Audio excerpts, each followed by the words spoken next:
the mood of the Ukrainian population has been changing, but the prevailing majority of people still would vote for Zelensky if he runs for the presidency, because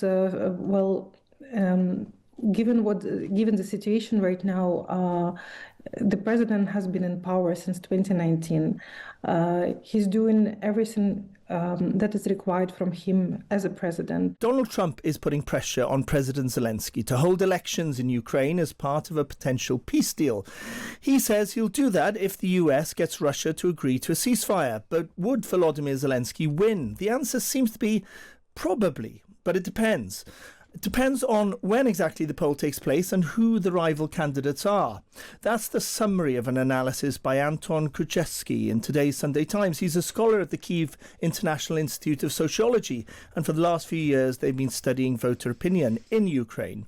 We'll get some thoughts now from Katerina Malofieieva, a journalist in Kyiv. Thank you so much for joining us this morning. Is that sort of headline idea right, that, you know, if there was a poll held now, President Zelensky would win? If it's after a peace deal, it's his position's more precarious? Good morning from Kyiv.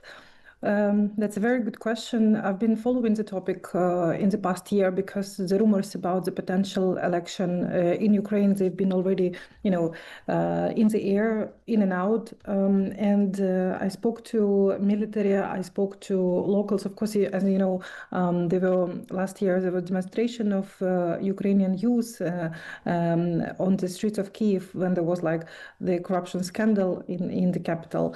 So I would say that the mood of the Ukrainian population has been changing, but the prevailing majority of people still would vote for Zelensky if he runs for the presidency, because given the situation right now, the president has been in power since 2019. He's doing everything that is required from him as a president. He's represented the country on the international arena very well.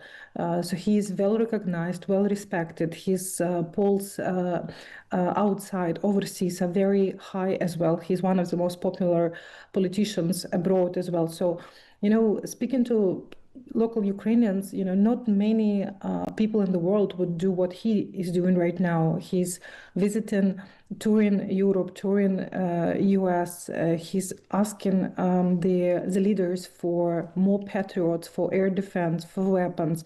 He's been humiliated in many cabinets by doing that, but he's still doing because he's doing this for the country. So it's very well appreciated here in Ukraine. And the question is about who will be running together with him. And even though there might be two other candidates, one is former military intelligence chief Kirill Budanov and ex-commander-in-chief Valery Zaluzhny. But as of recent changes, Budanov is currently in the office of the president. He's now the head of the presidential administration, so it's highly unlikely that he would be running. Even though from my sources, what I've heard, that he's kind of that sort of person that he would be willing to be a president, but it's highly unlikely that he would be running because he's currently in the team of Zelensky. And if we talk about the Ukrainian ex-commander-in-chief, military commander-in-chief, who is currently the ambassador to the UK, Ukraine in the UK, his popularity is very high in Ukraine, but I know that let's say British audience is not so supportive of him. Yeah, I have to say, and I used to work in 10 Downing Street when all this was starting, and I had the privilege of listening into a number of conversations between President Zelensky and the UK Prime Minister at the time, Boris Johnson.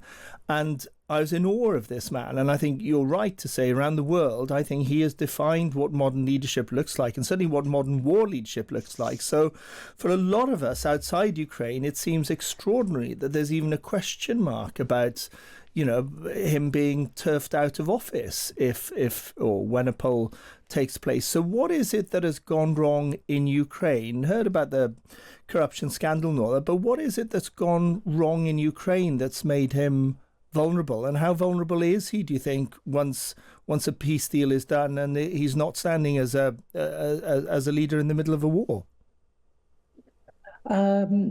As I said, talking about vulnerability, we should go back to the situation, to the corruption scandal in July last year, and the scandal around the ex-head of the administration, Andriy Yermak.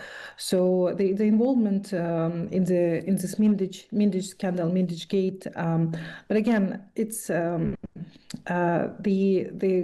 the steps are being taken at the moment, and it's highly likely that the Ukrainian population would see Zelensky as a leader of the peaceful times, because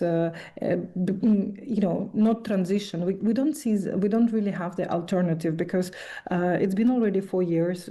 Soon there will be 4 years anniversary of the invasion, and it seems like it's already our reality. So it's very hard to see somebody who would be running the transition recovery processes in Ukraine. So Zelensky showed himself, he proved himself before the invasion.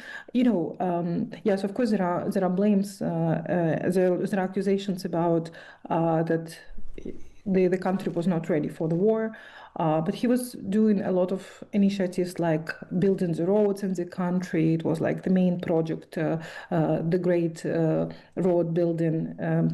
He's been doing these changes in Ukraine. So I think that he would be capable of continuing this peaceful processes after the peace deal. But again, it depends on them. Katerina, thank you very much for joining us from Kyiv this morning and sharing your thoughts on that polling.